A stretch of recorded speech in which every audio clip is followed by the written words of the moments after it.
Good morning sir. Good morning.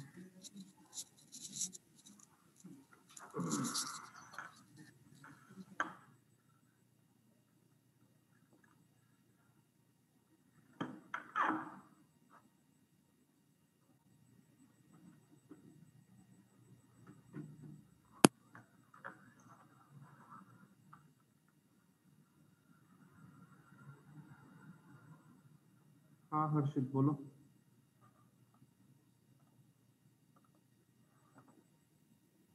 Sir मेरी वो file submit नहीं हो रही थी कल रात को, मैंने आपको व्हाट्सएप मैसेज भी करा था। वो अपलोडिंग बार तो आ रही थी बट वो कभी पूरी नहीं होती। मैंने सर कल 3 बार ट्राई करा था सर। ऐसे ही सिर्फ आपकी एक्सेल शीट में होता है कि वो रीलोड दिखाता है कि मतलब कंटेंट बहुत ज्यादा है तो आपके चीजें सेव नहीं होंगे।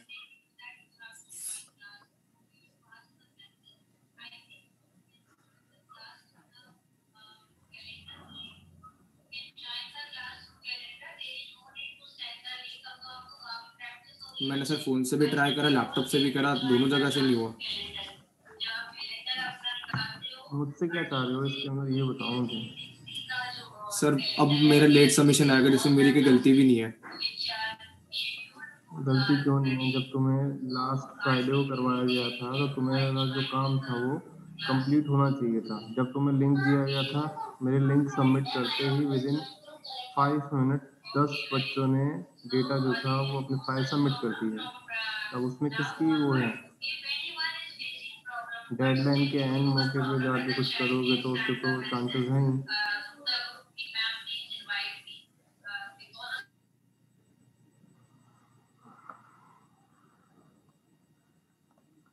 तुम लोगों के पास 1 वीक का टाइम होता है कंप्लीट। आज फ्राइडे को अगर कुछ तुम्हें करवाया जा गया है जो वो तुम्हें नेक्स्ट थर्सडे तक सबमिट करना होता है, ठीक है।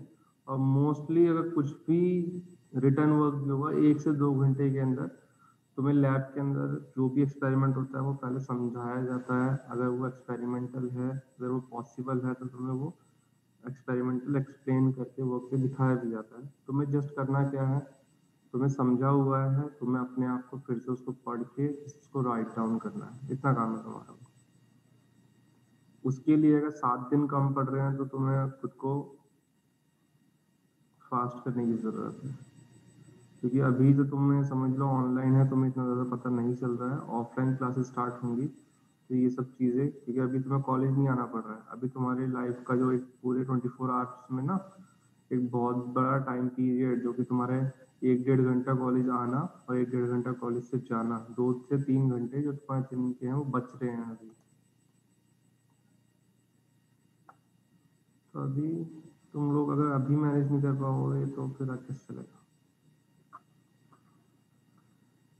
किसी को लास्ट लैब में किसी को कोई डाउट है, कुछ पूछना है कंटेंट के पॉइंट ऑफ व्यू से, जो हमारे टॉपिक्स हमने पढ़े थे उसके पॉइंट ऑफ व्यू, तो वो हैंड रेज कर सकता है, तो हम डिस्कस करते हैं। लैब सबमिशन के लिए गाइडलाइंस गिवन है, उसके ऊपर सबमिशन होना चाहिए। वो तुम्हारी रिस्पॉन्सिबिलिटी है, तुम उसको 1 दिन पहले करो या 10 दिन पहले करो। अपनी फाइल, तुम्हारा कंटेंट जो है टाइम पे कंप्लीट होना चाहिए। अभी आदत डालोगे तो लाइफ के अंदर धीरे धीरे आदत आएगी इन सब चीज़ों को लेकर। तो अभी तुम्हारा फर्स्ट सेमेस्टर है, अभी लीनियंसी नहीं चल सकती, ठीक है। तो इन सब चीज़ों पे तुम्हें ध्यान देना है। हमें आज जो है हमें सॉफ्टवेयर अपनी लैब के अंदर जो है सॉफ्टवेयर और सॉफ्टवेयर कंपोनेंट्स हम कंप्लीट किया है। Excuse me sir. Yes Sir, group policy editor and registry editor are the same thing. Group policy editor and Registry editor. नो, both are the different things है। दोनों जो है अलग अलग चीज़ें हैं। रजिस्ट्री एडिटर हमने लास्ट टाइम पढ़ा था, हमारे सिस्टम के अंदर जो भी हम कंटेंट करते हैं, जो भी हार्डवेयर मेंटेन करते हैं, तो उसके लिए रजिस्ट्री मेंटेनेंस जो है, रजिस्ट्री मेंटेन की जाती है। उसके अंदर की लॉग्स होते हैं तुम्हारे, वो जो है तुम्हारे कंपोनेंट बेसिस पे होते हैं। और जो ग्रुप बेस्ड हैं वो जो होते हैं वो डिफरेंट थिंग, अलग अलग चीज़ें। कंटेंट जो है तुम्हें सॉफ्ट कॉपी में अवेलेबल होगा, तुम उसको गो थ्रू कर सकते हो एक बार। तब भी कोई डाउट रहता है तो हम डिस्कस करेंगे, ठीक है।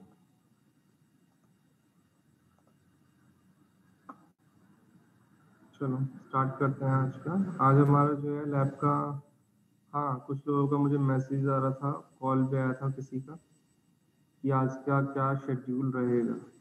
तुम्हारा शेड्यूल जो है लैब का सेम रहेगा through out the semester. Experiment तुम्हें परफॉर्म किया जाएगा, एक एक्सपेरिमेंट करवाया जाएगा जिसकी डेडलाइन जो है थर्सडे रहेगी। और जो लास्ट एक्सपेरिमेंट हुआ था उसके लिए तुम्हारा वाइवा होगा।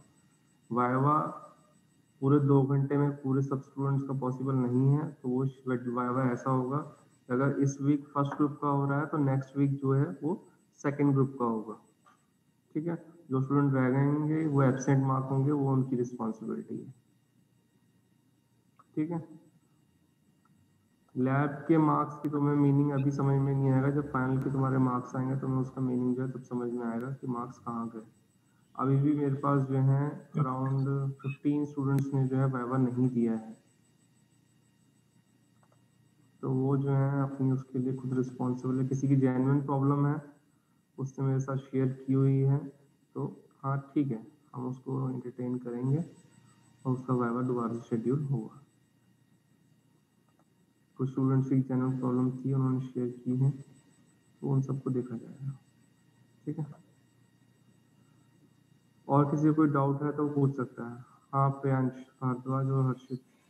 सर मैं कह रहा हूँ कि सर मेरी सर शायद मैं नेट अच्छा नहीं चल रहा सर मेरे यहाँ पे अभी, तो सर शायद मैं अटेंडेंस के टाइम अगर ना हुआ तो मैं बता रहा हूँ। प्रियांश अपने किसी भी जो फ्रेंड तुम्हारा नोन हो वो बता देगा, उसकी अटेंडेंस मार्क हो जाएगी, कोई इशू नहीं। मैं ठीक है तुम्हें सर। बता रहा हूँ अटेंडेंस की कोई मार्क मतलब नहीं है। अटेंडेंस अगर तुम क्लास में आए हो, तुम्हें कंटेंट पता है, समझ में आ रहा है, तो वो मेरे लिए ज़्यादा सफिशिएंट है। अटेंडेंस के पीछे मत भागो, सब्जेक्ट के पीछे भागो। और किसी कोई डाउट है या स्टार्ट करें हम? हाँ मनीष बोलो। सर वाइवा आप जिनका वाइवा छूट गया था उनका वाइवा आज ही होगा ना? हाँ कोशिश करेंगे पहले उन्हीं का लिया जाए। Okay sir.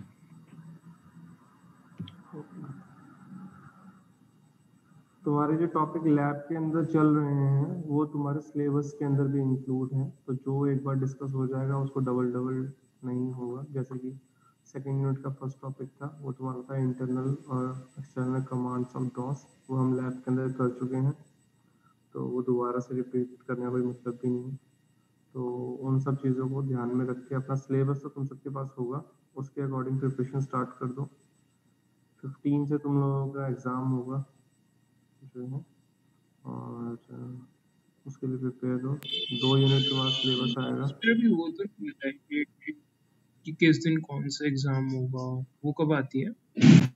टाइम टेबल जो है वो यूनिवर्सिटी की तरफ से आएगा, जब भी आएगा तुम्हारे जो प्रॉक्टर हैं क्लास के वो शेयर कर देंगे तुम्हारे साथ। Okay sir.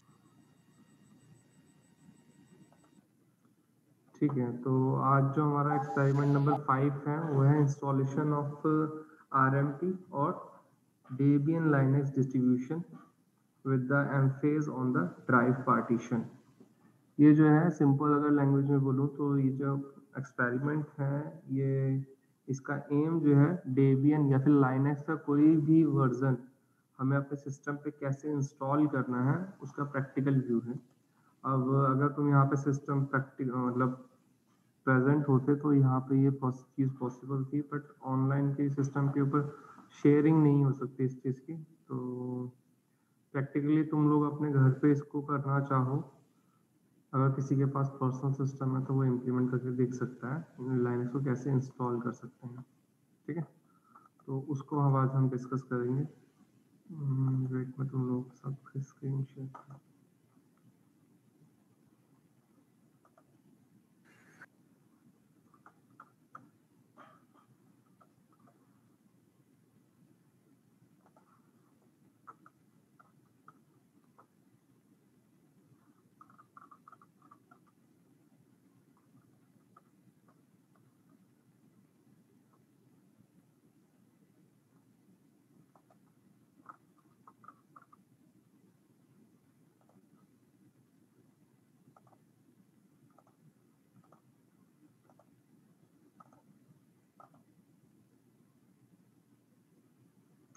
सबको स्क्रीन विजिबल है?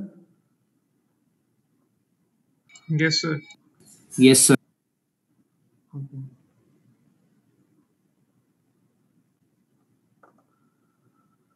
एम क्या है? इंस्टॉलेशन ऑफ एनी RMP और Debian Linux distribution with the emphasis on drive partition। ये क्या है? कोई भी Debian क्या है? एक Linux का ही फ्लेवर है या फिर Linux का वर्जन है। ऐसे ही हमारे पास Red Hat Linux होता है। डिफरेंट हमारे पास Linux डिस्ट्रीब्यूशंस हैं जिनके ऊपर जो एट प्रेजेंट मार्केट में अवेलेबल है। Linux जो है वो फ्रीवेयर है, ओपन सोर्स सॉफ्टवेयर है, जैसे कि अभी हमने बात की थी अपनी क्लास के अंदर भी कि ये जो होते हैं नॉन प्रॉफिटेबल जो ऑर्गेनाइजेशंस होती हैं उनके थ्रू इनको मेंटेन किया जाता है, स्पॉन्सर पे वर्क करते हैं, ठीक है। RMP stand for the RMP package manager is a powerful command line driver package management system capable of installing, uninstalling, verifying, queuing और updating computer software package। ये क्या है? कमांड लाइन पैकेज मैनेजमेंट है जो कि इंस्टॉलेशन के लिए और अनइंस्टॉल के लिए, वेरीफाइंग के लिए, अपडेटिंग के लिए यूज़ किया जाता है, ठीक है। जो RMP जो है फ्रीली अवेलेबल है और इसका जो परमिशंस हैं जैसे कि यहाँ पे लिखा हुआ है each software package consists of a zip file along with the information about the package like its version। जो भी पैकेज हम इसके अंदर इंस्टॉल करते हैं उसके साथ में उसके डिस्क्रिप्शन, उसके वर्जन और इसकी इंफॉर्मेशन जो होती है वो पैकेज के साथ मेंटेन की जाती है। It also a library API permit advanced development to manage such transaction from the programming language such as C and Python। ये क्या है? एडवांस डेवलपमेंट लैंग्वेज को सपोर्ट करता है ट्रांजैक्शन के लिए, लैंग्वेज C और Python के लिए, ठीक है। RMP core component of many जो RPM है वो क्या है? कोर कंपोनेंट्स हैं मैनी लाइनक्स डिस्ट्रीब्यूशन का such as Red Hat, Enterprise Linux, Fedora Project, SUSE Linux Enterprise, openSUSE और CentOS। ये क्या है? डिफरेंट वर्जन्स हैं तुम्हारे लाइनक्स के। इनके अंदर क्या है? इनका जो मोस्टली क्या है GUI के अंदर चेंजेस है और सिस्टम यूटिलिटीज जो है वो इसके अंदर डिफरेंट है, डिफरेंट अप्रोचेस हैं। तो आज जो हम लोग प्रोसीजर पढ़ने वाले हैं इंस्टॉलेशन के लिए वो डेबियन पढ़ने वाले हैं, डेबियन लाइनक्स डिस्ट्रीब्यूशन। फिर डेबियन क्या है? एक प्रोजेक्ट है, डेबियन प्रोजेक्ट बोला जाता है इसको। इसको क्या है? एक इंडिविजुअल ने स्टार्ट किया था लैन ने 1972 के अराउंड, मुझे एग्जैक्ट नहीं याद। ये क्या है? This operating system who created is called Debian. Operating system is set of basic programme. Operating system क्या होता है? A operating system is a basic program that utilize the make your computer run। At the core of the operating system is the kernel। किसी भी operating system का जो core होता है वो kernel होता है। लास्ट क्लास में भी किसी ने डिस्कस किया था कि kernel क्या होता है, operating system क्या होता है, तो उस ध्यान दे सकते हैं। Kernel is the most fundamental program of computer and does all the basic housekeeping and let you start the other programs। Kernel जो होता है वो तुम्हारा बेसिक फंडामेंटल प्रोग्राम होता है किसी भी ऑपरेटिंग सिस्टम का, जो कि तुम्हारे अदर प्रोग्राम्स हैं जो कि एसोसिएटेड हैं तुम्हारे ऑपरेटिंग सिस्टम के साथ, उनको क्या करता है? स्टार्ट करता है, इनिशिएट करता है, ठीक है। हर ऑपरेटिंग सिस्टम के अंदर कर्नल होता है, ठीक है। विंडोज़ के अंदर भी, लाइनक्स के अंदर भी, और जो हम लाइनक्स डिस्ट्रीब्यूशंस के अंदर जो हम कर्नल्स हैं, कर्नल जो है सबके जो मोस्टली हैं वो सेम है। कर्नल किसी का चेंज नहीं होता है। जस्ट क्या होता है? जो बेसिक फंडामेंटल वर्किंग है ऑपरेटिंग सिस्टम की वो सेम रहती है, जस्ट जो उनका इंटरफेस है, इंटरेक्शन है, बस वो चेंज होता है। यूबंटू को तुम यूज़ करोगे, फेडोरा, मिंट, इनको तुम यूज़ करोगे, तुम्हें क्या है GUI के अंदर क्या मिलेगा? चेंजेस मिलेंगे उनके अप्रोचेस के अंदर, ठीक है। तो इनको ये बेसिक इंफॉर्मेशन थी तुम्हारी डेबियन की। तुम इसको और डिटेल में पढ़ो तो ऑनलाइन जाकर डेबियन सर्च करके इसको पढ़ सकते हो, ठीक है। हमारा जो आज का काम है डेबियन इंस्टॉलेशन। सबसे पहले इंस्टॉलेशन प्रोसीजर कैसे परफॉर्म किया जाता है, तो इसको इन्होंने पूरा इंस्टॉलेशन प्रोसेस को क्या किया है? डिवाइड कर दिया है स्टेप्स के अंदर ताकि तुम्हें समझने में क्या हो, आसान हो। सबसे पहले हमें क्या ज़रूरत है, किसी भी ऑपरेटिंग सिस्टम को इंस्टॉल करने के लिए हमारे पास उसकी एक ISO जो हमारी एक फॉर्मेट है, ISO फाइल जो है वो प्रेजेंट होनी चाहिए ऑपरेटिंग सिस्टम की। किसी भी ये फ्रीली अवेलेबल है, तो किसी भी सर्वर से डेबियन के, लाइनक्स के, यूबंटू के तुम इसको इजीली क्या कर सकते हो, डाउनलोड कर सकते हो। डाउनलोड करने के बाद तुम इसको क्या कर सकते हो, या तो CD ड्राइव के अंदर, DVD रोम के अंदर, या फिर USB फ्लैश डिस्क के अंदर इसको क्या कर सकते हो, बूटेबल फॉर्मेट के अंदर इसको स्टोर कर सकते हो। ठीक है, सबसे पहले क्या है, booting and starting the installer. सबसे पहले हमें क्या करना है, बूट करना है। Once the BIOS has begun booting from the, अब इस क्या है, बायोस सबसे पहले क्या स्टार्ट होता है, बायोस स्टार्ट होता है। बायोस का काम क्या है, बूटिंग प्रोवाइड करना। बूटिंग किसकी हो, कहाँ से, कौन डिसाइड करेगा बूटिंग कहाँ से होगी, ये हमारा बेसिक इनपुट आउटपुट यूनिट जो है बायोस, जो कि हमारे रोम के अंदर इंस्टॉल होता है, जो कि तुम्हारे हार्डवेयर कंपोनेंट को कॉन्फ़िगर करने के लिए हम यूज़ करते हैं। ठीक है, तो वहाँ से हम सेटिंग के अंदर क्या चेंजेस करते हैं कि हमें अपना बूटिंग कहाँ से करनी है, हमें CD ड्राइव से करनी है, या फिर पेन ड्राइव से करनी है, या CD डिस्क से करनी है, DVD ड्राइव, या कोई भी वेरिफाइबल डिवाइस जो हमारे पास अवेलेबल है, उससे हमें क्या करना है, उसको इनिशियलाइज करना है। उसके बाद क्या करना है, ISO Linux boot loader menu, यह पेयर होगा। इसके बाद क्या है, Linux kernel is not yet loaded, the menu allow you to choose the kernel to boot, enter possible parameter. यहाँ पे जैसे तुम स्क्रीनशॉट देख रहे हो, अभी क्या है, इसका कर्नल इनिशिएट नहीं हुआ है। ठीक है, तो मैं अभी क्या प्रोवाइड किया गया है, एक बेसिक इंटरफेस प्रोवाइड किया गया है, जहाँ से तुम क्या कर सकते हो, सिलेक्ट कर सकते हो इंस्टॉलेशन प्रोसेस के लिए। तो यहाँ पे देखोगे क्या लिखा हुआ है, Debian GNU Linux installer boot menu, install पे क्लिक है। फिर उसके बाद उसने वर्जन दिया है 64 bit install, 64 bit graphical install. दोनों में डिफरेंस क्या है, जो 64 बिट इंस्टॉल है वो तुम्हारा कमांड बेस्ड है, ग्राफिकल क्या है, जो GUI बेस्ड है। इसमें सिलेक्ट करके अपने कॉन्फ़िगरेशन से तुम्हें उसमें क्या करना है, एंटर करना है। जैसे ही तुम एंटर करोगे तो इसका कर्नल स्टार्टअप होगा, और जो बेसिक कॉन्फ़िगरेशन है वो तुम्हारे सिस्टम की, वो तुम्हें सिलेक्ट करने के बोलेगा। नेक्स्ट फीचर क्या आता है, जैसे ही तुम इसको बूट करने के बाद, स्क्रीन के बाद, डेबियन के बाद, नेक्स्ट आ जाता है सिलेक्ट द लैंग्वेज। तुम्हें अपने ड्रॉप डाउन में से यहाँ पे लैंग्वेज गिवन है, वहाँ से तुम्हें अपनी लैंग्वेज सिलेक्ट करना है। नेक्स्ट स्क्रीनशॉट सबको विजिबल होगा, तुम्हें लैंग्वेज इसको सिलेक्ट करना है। फॉर एग्जांपल यहाँ पे इंग्लिश है, तो इंग्लिश को सिलेक्ट करके कंटिन्यू। सिलेक्ट द कंट्री, उसके बाद किस कंट्री, इंग्लिश लैंग्वेज है वो भी कंट्री टू कंट्री वेरी करती है, जैसे UK इंग्लिश है और US इंग्लिश है। ठीक है, तो हम उसको क्या करते हैं, अपनी इंग्लिश लैंग्वेज को सिलेक्ट करते हैं। अब इंडिया की लैंग्वेज भी जो है वो अवेलेबल है। नेक्स्ट है सिलेक्टिंग द कंट्री। उसके बाद क्या है, जैसे यहाँ पे इसने क्या शो किया है, United state. Second step consist of choosing country combined with the language, जो क्या करते हैं, इंग्लिश लैंग्वेज है उसको अभी तुम एट प्रेजेंट मार्केट के अंदर अगर तुम सिलेक्ट करोगे, तो अगर तुम उसके अंदर इंग्लिश लैंग्वेज सिलेक्ट करते हो और कंट्री को सिलेक्ट करते हो, तो तुम्हारे ऑप्शन आता है कि तुम उसके अंदर सिलेक्ट कर सकते हो इंडियन इंग्लिश लैंग्वेज। ठीक है, जो वर्ड्स हैं वो वेरी करते हैं, तो तुम लोग जानते हो। नेक्स्ट आता है starting the keyboard layout. Keyboard layout जो है वो किस लैंग्वेज के अंदर रहेगा, जैसे कि हमारे पास अमेरिकन इंग्लिश का यूज होता है, क्योंकि हमारा QWERTY कीबोर्ड लेआउट है, तो हम इसके अंदर क्या है, अमेरिकन इंग्लिश को सिलेक्ट करते हैं। नेक्स्ट आ जाता है हमारा डिटेक्टिंग हार्डवेयर। हार्डवेयर को डिटेक्ट करता है ये कि कौन कौन से हार्डवेयर एट प्रेजेंट जो है हमारे कंप्यूटर के अंदर प्रेजेंट है, वो उनको आइडेंटिफाई करता है, और उनके जो बेसिक टूल्स हैं उनको क्या करता है, लोड करके इनिशियलाइज करता है। नेक्स्ट फिफ्थ स्टेप क्या है, detecting hardware. This step completely automatic in the vast majority of cases.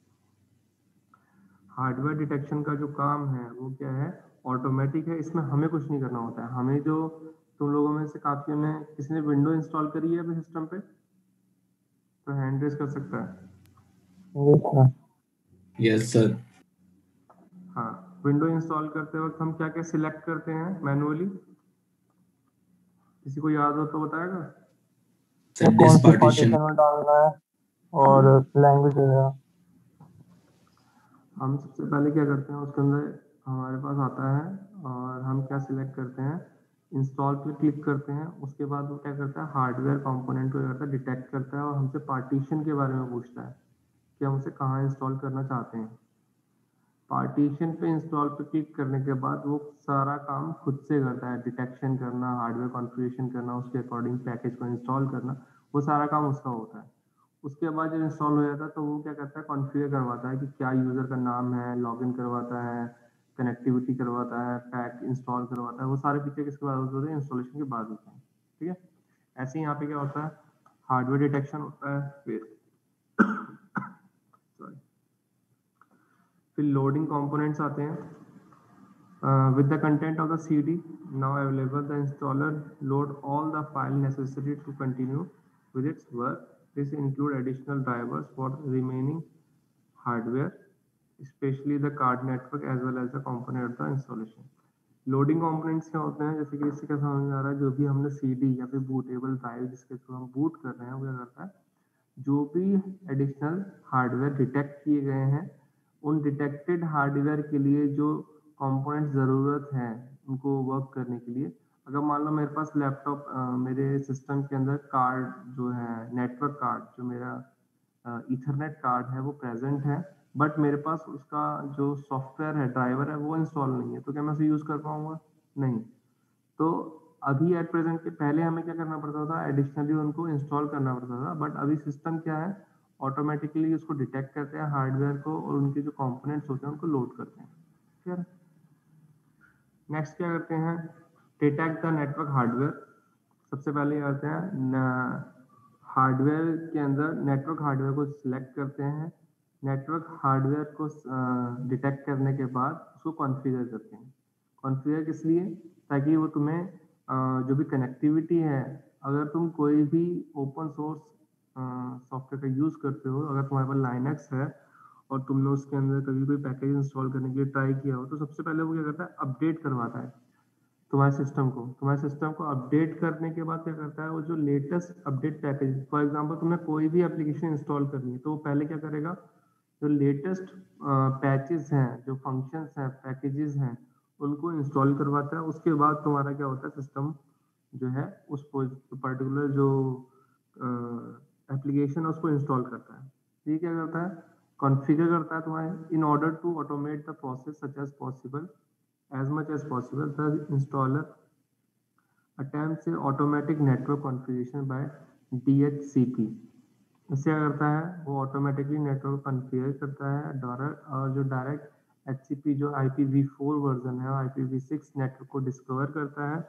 अगर वो फेल होता है तो उसको मोर ऑप्शंस प्रोवाइड किए जाते हैं, जैसे कि अगर मान लो कहीं पे लैन कनेक्शन है, वाईफाई कनेक्शन है, उसके अकॉर्डिंग क्या किया जाता है, कॉन्फ़िगर किया जाता है। क्लियर? IPv4 क्या है, इंटरनेट प्रोटोकॉल वर्जन 4 है, वर्जन 6 है। इसके अंदर 64 32 बिट और 128 बिट जो आईपी एड्रेसेस है उनका यूज़ किया जाता है। अभी एट प्रेजेंट जो है हम IPv4 वर्जन का यूज़ करते हैं, जो कि 32 बिट का होता है। क्लियर है? नेक्स्ट स्टेप आता है कॉन्फ़िगरिंग द क्लॉक। इसके अंदर क्या करते हैं, सिस्टम को अपडेट करते हैं क्लॉक को। इसके अंदर क्लॉक को अपडेट करने के दो तरीके होते हैं, या तो ऑटोमेटिक जो कि सर्वर से इसको वो करते हैं कम्युनिकेट करके अगर नेटवर्क से कनेक्टेड है, अदरवाइज हम इसको मैनुअली अपडेट करते हैं। नेक्स्ट आता है एडमिनिस्ट्रेटर पासवर्ड।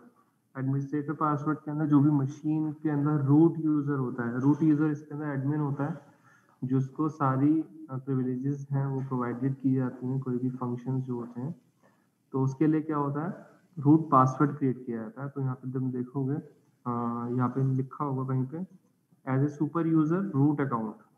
ठीक है, तो यहाँ पर हम क्या करते हैं, पासवर्ड क्रिएट करते हैं रूट यूजर के लिए, जो कि एडमिनिस्ट्रेटर होता है हमारा।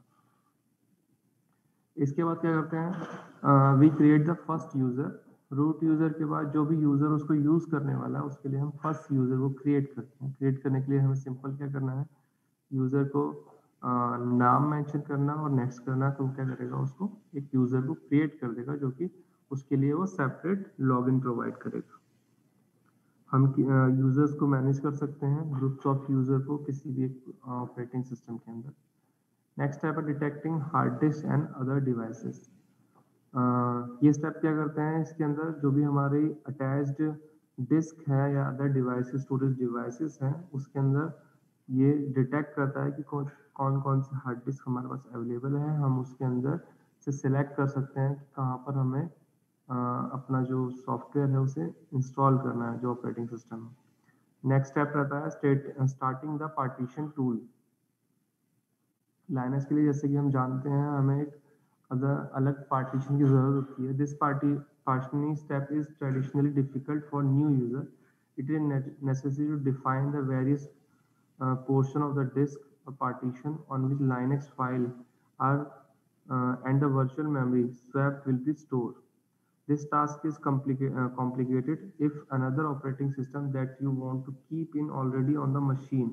Indeed, you will have to make sure that you do not alter its previous partition or that you resize them without causing damage. हम ये चीज़ को पहले भी हम डिस्कस कर चुके हैं। लाइनक्स पार्टीशन के अंदर क्या है, अगर तुम्हारे सिस्टम के अंदर पहले से ही कोई ऑपरेटिंग सिस्टम प्रेजेंट है और तुम पार्टीशन के अंदर कुछ चेंजेस करते हो, उसकी एड्रेसिंग में कुछ चेंजेस करते हो, तो तुम्हारा प्रीवियस जो इंस्टॉल्ड ऑपरेटिंग सिस्टम है वो भी डिस्टर्ब हो जाता है। तो अगर हमें कुछ करना होता है तो हम क्या करते हैं, एक पार्टीशन क्रिएट करते हैं, उसको हम डीएलोकेट करते हैं, उसके अंदर जो वेरियस पोर्शंस हैं हमारे सिस्टम के, उनको हम विंडो जो यूनिक्स के अंदर जो है दो तरह से तुम इसके अंदर इंस्टॉल कर सकते हो लिनक्स को। एक तो है मैनुअल, एक है ऑटोमेटिक। मैनुअल के अंदर तुम क्या करते हो, मैनुअली ड्राइवर को जो ड्राइव्स हैं उन्हें क्रिएट करते हो। जैसे कि हमें मोस्टली जो है हमें 3 ड्राइव्स जो है क्रिएट करनी होती हैं। एक जो होती है डायरेक्टरी होती है हमारे पास रूट यूज़र के लिए होती है, एक स्वैप के लिए होती है, और एक हमारे पास एक कौन सी होती है, रूट यूज़र, स्वैप और हमारे जो होती है DIR डायरेक्टरी के लिए जो होती है। ये 3 जो होती है मेन ड्राइव्स होती हैं जिनको हम मैनुअली क्रिएट करके अपना जो इंस्टॉलेशन स्टार्ट कर सकते हैं। अगर हम मैनुअली नहीं करते हैं और जस्ट अगर तुम ऑटोमेटिकली कर दो तो तुम्हें क्या करता है, तुम्हारा जो प्रीवियस डेटा है उसको पूरा डिलीट करके और तुम्हारे सिस्टम के ऊपर सिर्फ लाइनक्स को इंस्टॉल कर देता है। तो हम इस वक्त का ध्यान रखना है, अगर कोई भी डुअल बूट के ऊपर सिस्टम पे इंस्टॉल कर रहा है, एक से ज़्यादा ऑपरेटिंग सिस्टम यूज़ कर रहा है, तो वो मैनुअली उसको इंस्टॉल करेगा, ना कि उसको ऑटोमेटिक मोड के ऊपर करेगा। ठीक, पार्टीशन सेलेक्ट करने के बाद जैसे कि यहाँ पर क्या है 12 GB इसने क्या किया है, पार्टीशन एक क्रिएट करके 19 GB, और उसके अंदर क्या किया है इसने, उसको गाइड किया है कंटिन्यू इंस्टॉल के लिए। फिर गाइडेड पार्टीशन के अंदर जितने भी हमारे पास 3 पार्टीशन मेथड यहाँ पे गिवन है। एक क्या है all partition in all files in 1 partition, separate home partition और separate home user and temporary partition. ये क्या है, यहाँ पे 2 अप्रोचेस दी गई हैं कि सारी जो है एक ही फाइल में हो जाए जो कि हमारा रूट बनता है, और या फिर जो हमारा अदर फाइल जो है। तो ये क्या इसके अंदर दिया है, हमें पार्टीशन मैनेज करने के लिए मेथड्स प्रोवाइड किए गए हैं। ये अकॉर्डिंग टू नीड हम इसको कर सकते हैं। ठीक है, फिर यहाँ पे पार्टीशन जो है जो भी क्रिएट किए गए हैं, जैसे कि यहाँ पर क्या है प्राइमरी पार्टीशन है और लॉजिकल पार्टीशन है जो कि स्वैप के लिए होता है हमारा, हम इसको यूज करते हैं। नेक्स्ट है मैनुअल पार्टीशन। जो नेक्स्ट जो फीचर आता है वो आता है मैनुअल पार्टीशन का आता है। मैनुअल पार्टीशन के अंदर हम मैनुअली क्या करते हैं, क्रिएट करते हैं, उनको फॉर्मेट करके उनको जिस भी पार्टीशन के अंदर जो जो हमारे फोल्डर्स होते हैं हम उनको क्रिएट करते हैं। जैसे कि रूट हो गया जो कि हम स्लैश से / से रिप्रेजेंट करते हैं। उसके बाद स्वैप आता है, हमारा स्वैप फोल्डर आता है, और उनके बाद आता है हमारे पास होम यूजर आता है, और एक डायरेक्टरी यूजर आती है, इसको हम कर सकते हैं। फिर उसके बाद क्या है हमारे पास configuring multi disk devices software RAIDs जो है, ये क्या करते हैं हमारे जो हमारे एप्लीकेशंस के अंदर some type of RAID allow the duplicate information stored on a drive to prevent data loss in event of hardware problem affecting one of them level। इसमें क्या है, अगर हमारे पास same multiple information duplicate data provided है, available है अपने system के ऊपर, तो अगर हम किसी एक सिस्टम को कॉन्फ़िगर करते हैं उसके बाद बेसिस के ऊपर जो हमारा अदर डेटा है वो करप्ट होके वो लॉस ना हो, उसके लिए हम क्या करते हैं, कॉन्फ़िगर करते हैं मल्टी डिस्क डिवाइसेस को, ठीक है। फिर इसके अंदर क्या जितने भी लॉजिकल हैं, हमें एक्चुअली क्या है, जस्ट कुछ जब हम पार्टीशन पे इंस्टॉल करते हैं, हमें इन सबको मैनेज करना नहीं होता है, जस्ट हमें क्लिक करके नेक्स्ट करना होता है, कोई ज़्यादा इसके अंदर आती नहीं है। तो इसके अंदर ये बेसिक फीचर जो बैकग्राउंड पे मैनुअली में किए जाते हैं, ये सब इन्होंने लिस्ट डाउन किया है। Configuring the logical volume manager. तो नेक्स्ट है setting up the encryption patterns है हमारे पास, installation based system, configuring package management. तो ये जो है ना बेसिक जो है फीचर्स हैं जो अवेलेबल प्रोवाइड किए जाते हैं डेबियन के अंदर, पैकेज के अंदर। तुम्हें करना क्या है, तुम्हें अपनी लैब फाइल के अंदर तुम दो तरीके से कर सकते हो इसका। एक तो है कि मैं तुम्हें ये लैब फाइल जो है जो एक्सपेरिमेंट है, ये मैं तुम्हें प्रोवाइड कर दूंगा गूगल क्लासरूम पे, तुम इसको रेफर कर सकते हो। बट ये जो कंटेंट है ना बहुत डिटेल में दिया हुआ है इसके अंदर, हर स्टेप को बहुत डिटेल में दिया गया है। तुम्हें अपनी लैब फाइल के अंदर इतनी डिटेल में जाने की जरूरत नहीं है। तुम सिंपल से जाकर गूगल के ऊपर कोई भी डेबियन का जो वर्जन है, जरूरी नहीं है डेबियन ही करो, तुम डेबियन कर सकते हो, यूबंटू कर सकते हो, जो भी तुम्हें कंफर्टेबल हो। अगर तुमने किसी न किसी पे काम किया हुआ है तो तुम उसका भी यूज़ कर सकते हो। उसके जस्ट इंस्टॉलेशन प्रोसेस को, जो प्रोसीजर है उसको तुम्हें क्या करना है, अपनी नोटबुक के अंदर जो लैब फाइल है उसके अंदर नोट डाउन करना है, और उसके स्क्रीनशॉट जैसे कि यहाँ पे इसमें गिवन है, तुम्हें वो अपनी अपनी लैब फाइल के अंदर उनको पेस्ट करना है। ठीक है, ये हमारा बेसिक्स जो है लैब एक्सपेरिमेंट नंबर 5 है। किसी को कोई डाउट है तो वो पूछ सकता है। सर ये सारे के सारे लिखने 16 के 16? मैंने वही कहा, ये कम बढ़ती हो सकते हैं बट तुम्हें कंप्लीट प्रोसीजर मेंशन करना है इंस्टॉलेशन का। सर यहाँ पर जो स्क्रीनशॉट स्क्रीनशॉट कहाँ से लाएंगे हम ये वाले? मैं तुम्हें ये, अगर तुम लोगों के पास स्क्रीनशॉट दो तरीके हैं, अपने खुद से तो करने का कोई मतलब बनता नहीं है, वहाँ पे स्क्रीनशॉट पॉसिबल नहीं है। तुम्हें मैं ये जो लैब एक्सपेरिमेंट है ये प्रोवाइड कर दूंगा।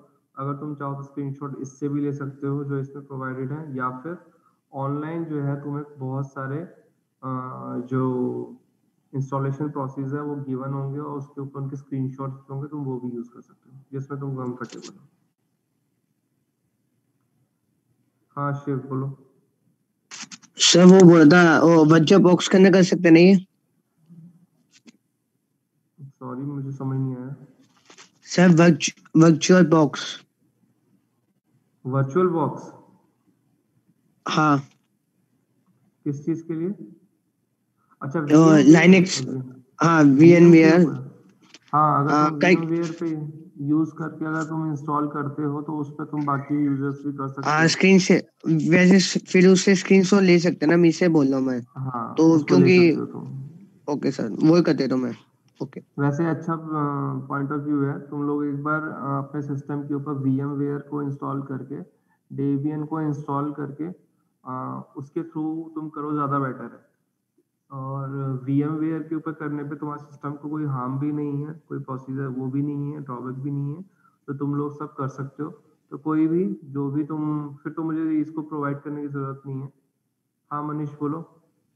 सर VMware से मैंने किया था, काली लिनक्स इंस्टॉल किया था, उससे वायरसेस आ गए थे, तो सर मैंने तभी कल बोला था। Yes sir. नहीं हाँ सर। सर मेरे में तो नहीं आए सर मेरी में भी नहीं है सर, मैंने भी कर रखी है ubuntu VMware में। नहीं कहाँ से यार, कहाँ से करे थे? ऑफिशियल वेबसाइट से करे थे? कौन सी वेबसाइट से करे थे बता मेरे को। ऑफिशियल से ही किए थे। नहीं, फाइल तो उसकी ठीक इंस्टॉल हो गई थी, लेकिन जब उसका इंस्टॉलर था ना, उस इंस्टॉलर की वजह से वायरस आ गए थे। बता नहीं भाई, मेरे में तो नहीं है सर। ओरेकल का वर्चुअल बॉक्स आता है, वो सही है। ओरेकल का वर्चुअल बॉक्स दूसरा भी होता है, दो तरह के होते हैं। ओरेकल थोड़ा सा स्लो चलता है मेरे हिसाब से, वो डिपेंड करता है। वो सही रहता है सर, सेफ भी है। सर ये एक्सपेरिमेंट प्रोवाइड कर देना। अभी एक चीज डिस्कस कर देते हैं। लाइनक्स के अंदर जो है वायरसेस के चांसेस बहुत रेयर होते हैं। लाइनक्स के अंदर जो वायरसेस हैं नहीं आते। रीजन बीइंग जो तुम्हारे जितने भी वायरस होते हैं जो ग्लोबली जो है विंडोज ऑपरेटिंग सिस्टम को बहुत वाइडली यूज किया जाता है, तो जो भी हमारे वायरस होते हैं वो विंडो बेस्ड होते हैं, बट लाइनक्स के अंदर क्या होते हैं, उनके एक्सटेंशंस जो होते हैं, फाइल फॉर्मेट्स होते हैं, वो अलग होते हैं, तो वो वर्क नहीं करते। जैसे तुम बोल रहे हो कि इंस्टॉलर के अंदर कोई प्रॉब्लम, तो उसके अंदर कोई क्या बोलते हैं उससे, पैकेज के अंदर कोई प्रॉब्लम हो सकती है, इंस्टॉलेशन में कोई प्रॉब्लम हो सकती है, बट वायरस के चांसेस जो हैं वो मुश्किल से 2 to 3% लेके चलूंगा मैं उसके अंदर। ठीक है, तो VMware सर पे जैसे सक्सेसफुली इंस्टॉल तो हम्म, सक्सेसफुली हो गया था और काली लिनक्स उस पे वर्क भी कर रहा था VMware के थ्रू, लेकिन मेन दिक्कत ये हुई थी ना कि वायरस की वजह से मेरी दोनों ड्राइव पर, मैंने 2 ही ड्राइव पार्टीशन बना रखे थे, दोनों ड्राइव पर बिटलॉकर लग गया था, तो जिसकी वजह वो से बहुत उस प्रॉब्लम केस के हुई अंदर थी। तुम्हारा जो वो लाइनक्स की वजह से नहीं आया, वो तुम्हारे विंडोज के अंदर आया है, जो वायरस आया है ना, अगर आया है तो वो विंडोज के ऊपर ही तुम VMware को इंस्टॉल करते हो, उसके ऊपर तुम अपना जो वर्चुअली अपना ऑपरेटिंग सिस्टम को वर्क करते हो। और काली लाइनक्स जो है वो जो है बेसिक जो है जितने भी तुम्हारे साइबर टूल्स होते हैं वो उसके अंदर अवेलेबल होते हैं, तो वो जो हाँ है सर, मैं ओपन उसके लिए कर सोर्स रहा है। था, लेकिन फिर और उसका काली लाइनक्स के अंदर क्या है, उसको इतना कॉन्फ़िगर किया गया है कि उसको अगर काली लाइनक्स किसी को यूज़ करनी है तो वो सिर्फ और सिर्फ ऑफिशियल वर्जन से ही डाउनलोड करें, क्योंकि अनऑफिशियल के अंदर क्या है, तुम्हें बहुत से ट्रोजन हॉर्स जो है उसके अंदर मिलेंगे, और उसके अंदर बहुत सारी जो सबसे ज़्यादा छेड़खानी की गई है ऑपरेटिंग सिस्टम से, वो काली लिनक्स से की गई है। तो उसके अकॉर्डिंग अपने आप को थोड़ा सा मेंटेन, कोई भी चीज़ या सॉफ्टवेयर को पहले इस यूज़ करने से पहले उसके जर्नल गूगल पे जाके सिंपल लिखो drawbacks of particular software Kali Linux, तो तुम्हें उसको बेसिक इंट्रोडक्शन मिल जाता है। जैसे तुम लोग ऑनलाइन शॉपिंग करते हो किसी भी वेबसाइट से, मिंत्रा से, तो तुम क्या करते हो, तुम्हें प्रोडक्ट देख के पसंद आ गया, तो क्या स्टफ तुम देख के बता सकते हो कि वो अच्छा है बुरा है? स्टफ पॉसिबल नहीं होता, तो उसके लिए क्या होता है, फिजिकली या फिर प्रैक्टिकली तुम उसे टच करके देख कर तुम उसको एनालाइज करते हो। तो उसके लिए अगर तुम्हें कोई स्टफ पसंद आया, तुम क्या करोगे, रिव्यूज जाके चेक करोगे सब उसके पर्टिकुलर प्रोडक्ट के कि इसके रिव्यूज क्या हैं, जो यूज रिव्यू कौन दे रहा है, जो कि उसको ऑलरेडी परचेस करके यूज कर रहा है, तो उन रिव्यूज के बेसिस के ऊपर तुम क्या कर सकते हो, डिसाइड कर सकते हो। जैसे तुम कुछ लोगों ने देखा होगा शूज आते हैं, तो जो स्टैंडर्ड साइज होता है शूज का 8-9 वो अवेलेबल होता है, बट कुछ प्रोडक्ट शूज होते हैं, तुमने देखा होगा उस पर लिखा होगा कि मेरे पैर का साइज 8 है, बट इसके अंदर शूज जो है आपको एक साइज बिग लेना चाहिए। रीजन बीइंग जो स्ट्रक्चर है शूज का वो ऐसा है कि वो एक साइज बड़े पे ही वर्क करे। तो ये नॉलेज कहाँ से मिलती है, प्रैक्टिकल नॉलेज से मिलती है। तो जितना तुम इसको प्रैक्टिकली है ना वो करोगे, एक्सप्लोर करोगे, उतना बेटर है अभी इस टाइम पे। सर्वर टेक ऑप्शन के तौर पे ये एक्सपेरिमेंट प्रोवाइड कर देना हो। हाँ, मैं तुम लोगों को ये एक्सपेरिमेंट परफॉर्म जो है लैब का, वो तुम्हारे साथ गूगल क्लासरूम पे शेयर कर दूंगा। प्लस तुम लोगों को साथ में एक वीडियो लिंक है यूट्यूब का, मैं तुम्हें वो शेयर कर दूंगा। उस पे तुम्हारा किसी भी पैकेज को कैसे इंस्टॉल करना है लिनक्स का, या फिर उबंटू को, या फिर किसी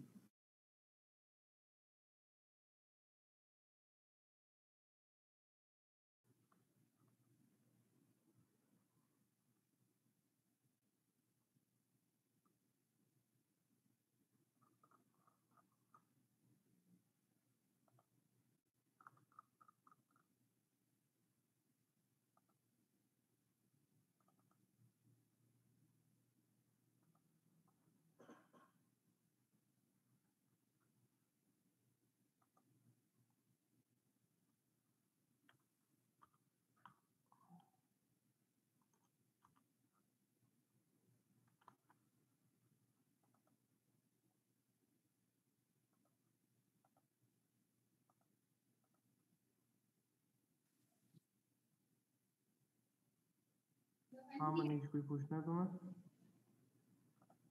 सर ये जो इंस्टॉलेशन प्रोसेस के स्क्रीनशॉट्स हैं, ये तो हमें तभी मिल पाएंगे ना जब हम इंस्टॉलर के थ्रू हम इसमें VMware या किसी इंस्टॉलर के थ्रू हम करेंगे, लेकिन अगर डुअल बूट करेंगे तब तो शायद ये नहीं मिल सकता। नहीं, डुअल बूट पे तुम्हें स्क्रीनशॉट्स नहीं मिलेंगे, उस केस में तुम अपने फोन से फोटोज क्लिक कर सकते हो। अच्छा, सर डुअल बूट तो मैंने ऑलरेडी कर रखा है Ubuntu का।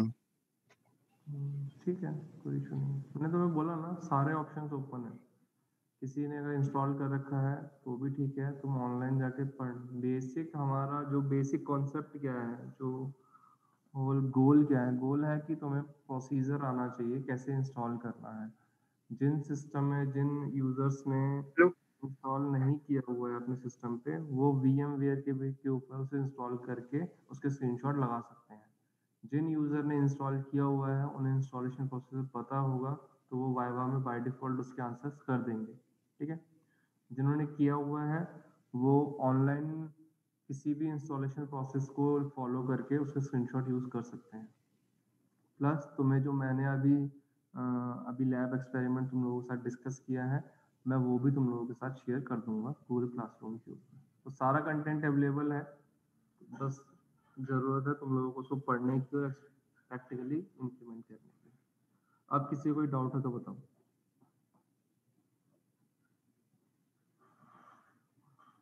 ठीक है, ऑलमोस्ट सब स्टूडेंट ज्वाइन कर चुके हैं। Sir hello. हेलो, हाँ बोलो।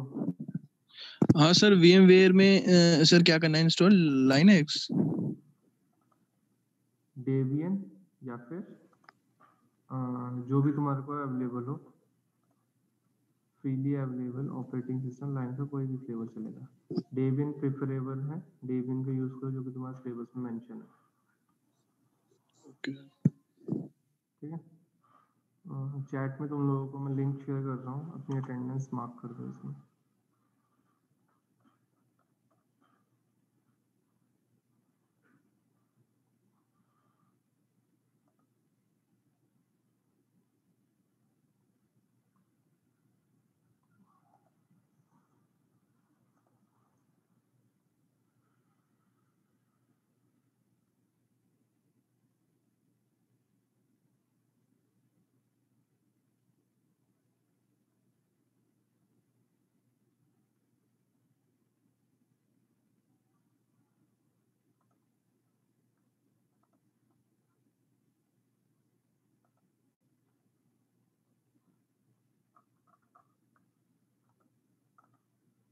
हाँ, जैसे कि अभी मैं डिस्कस कर रहा था तुम लोगों के साथ, जो है मैं एक वीडियो लिंक जो है वो शेयर कर दूंगा गूगल क्लासरूम के ऊपर ही। उसके अंदर कंप्लीट प्रोसीजर है, प्रैक्टिकली कैसे इंस्टॉल करना है, step by step instructions given है कि तुम्हें कैसे कोई भी पैकेज जो है लाइनक्स के अंदर तुम कैसे इंस्टॉल कर सकते हो सिस्टम के अंदर। तो एक बार वो शायद 10 to 15 मिनट की वीडियो होगी, तुम लोग उसको भी गो थ्रू कर सकते हो डिटेल एक्सप्लेनेशन के लिए, ठीक है। किसी को कोई भी टॉपिक में कोई डाउट है, सिलेबस है, किसी ने पढ़ना स्टार्ट किया है और कुछ और है तो वो बता सकता है। वैसे तो बहुत ही बेसिक सिलेबस है तुम्हारा, बट बहुत वास्ट है, बहुत कुछ है पढ़ने के लिए इसके अंदर। तो इसको स्टार्ट कर दो पढ़ना, अपना सिलेबस उठाओ, सिलेबस के अकॉर्डिंग पॉइंट वाइज तुम्हें स्क्रीन्स जो PPTs हैं वो सब शेयर्स हैं, पहले उनको PPT को एक बार गो थ्रू कर लो। PPT को गो थ्रू करने के बाद जो भी कंटेंट तुम्हें एडिशनली और पढ़ना है उसे पढ़ सकते हो। बुक्स जो हैं वो ऑलरेडी तुम लोगों को बता दी गई हैं, तो उनको फॉलो कर सकते हो। हाँ हर्ष गुप्ता बोलो। सर ये जो फर्स्ट चैप्टर के अलावा भी जितने चैप्टर्स हुए हैं हमारे, इसके इम्पोर्टेंट क्वेश्चन आप कह रहे हो असाइनमेंट के थ्रू भेजोगे तो वो भेज दो। ओके चलो ठीक है, मंडे तक मैं तुम्हें सेकंड असाइनमेंट देता हूँ, उसके अंदर जो भी इम्पोर्टेंट क्वेश्चंस होंगे वो मैं तुम्हें शेयर कर दूंगा।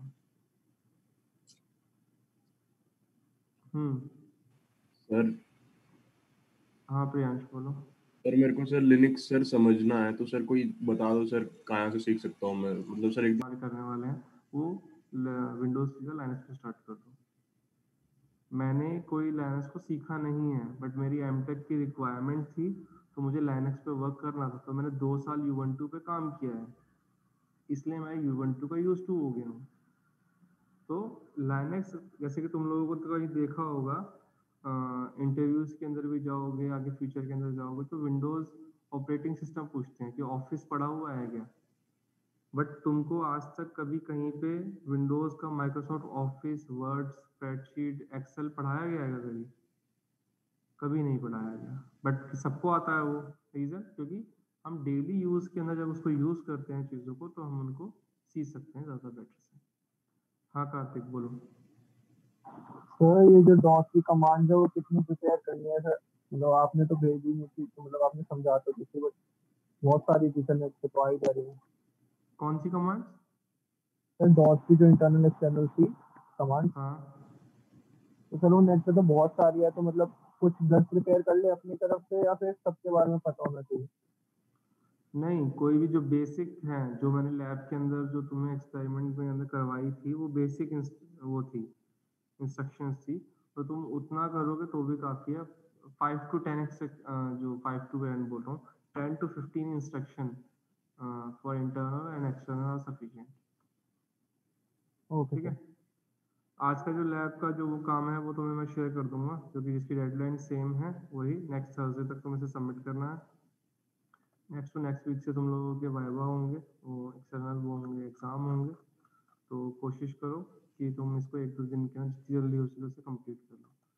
और लैब के जो फाइल तुम लोग सबमिट कर रहे हो, फिर से वही चीज़ है, सब सिंगल सिंगल पेज की फोटोज जो है वो क्लिक करके, इससे क्या है तुम्हारा कंटेंट ज़्यादा होता है। जैसे कि अभी एक बच्चा बोल रहा है कि उसका फाइल अपलोड नहीं होता, तो उसमें तुम्हारा ही प्रॉब्लम है।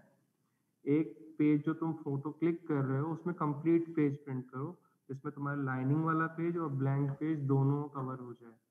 ब्लैंक पेज पे तुम्हारी इमेज होगी, अगर किसी पेज के ऊपर इमेज नहीं है तो तुम जस्ट लाइनिंग वाला पेज ले लो, उसको ज्यादा साइज मत करो फाइल का। तो सर वो पिक्चर फिर क्लियर नहीं होगी? नहीं, क्लियर होती हैं, बहुत क्लियर है, बच्चों ने शेयर किए हैं मेरे साथ। Okay sir.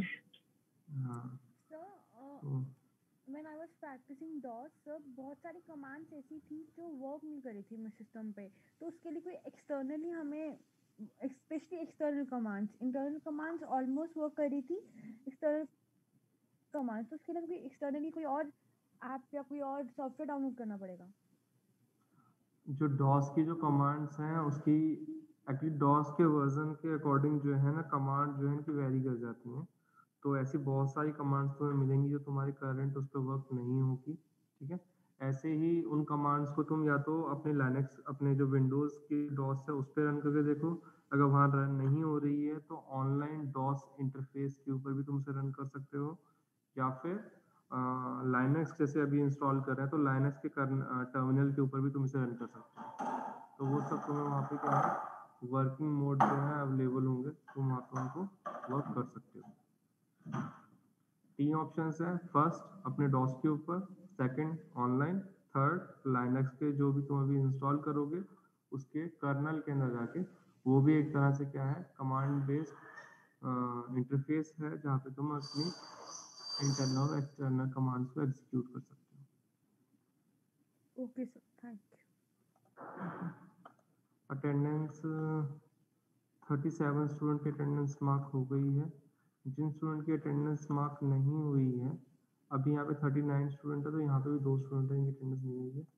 जो स्टूडेंट अभी एब्सेंट है, जिनकी अटेंडेंस मार्क नहीं हुई है, मैं उनके नाम बोल रहा हूँ, अगर कोई वहाँ पे होता है तो मुझे वो बता देगा, मैं उनकी अटेंडेंस मार्क कर दूँगा।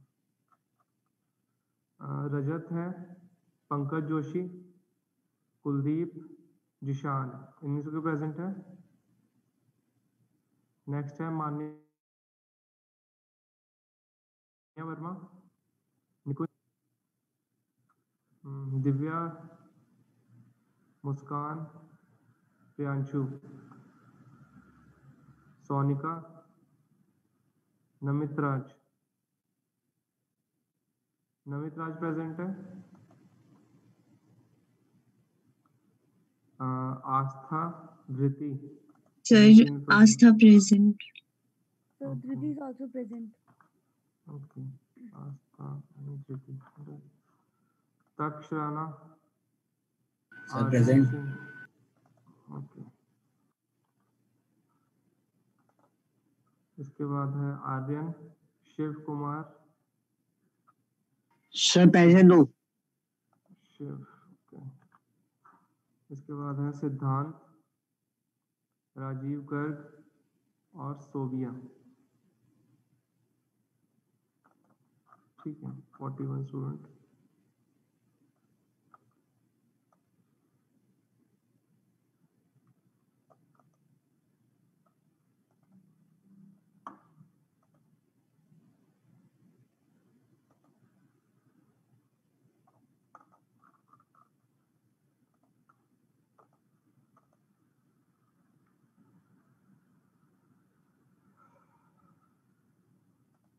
अब जो है हम वाइवा स्टार्ट करेंगे अपना स्टूडेंट्स के लिए जिनका अभी प्रैक्टिकली जो है ये तुम्हारा थर्ड एक्सपेरिमेंट का और फोर्थ एक्सपेरिमेंट का वाइवा होगा, ठीक है।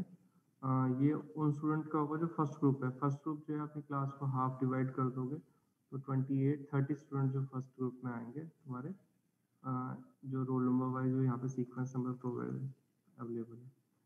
बट मैं उससे पहले जिन स्टूडेंट का वाइवा अभी भी एक बार भी नहीं हुआ है, तो सबसे पहले उनको एक बार हम ट्राई करेंगे उनका वाइवा हो जाए तो ज़्यादा बेटर है। तो मैं नाम ले रहा हूँ, अगर उनमें से कोई बच्चा प्रेजेंट है तो वाइवा दे सकता है, अदरवाइज हम आगे चलेंगे। रजत तो प्रेजेंट नहीं है। पंकज जोशी, ऋषि मिश्रा,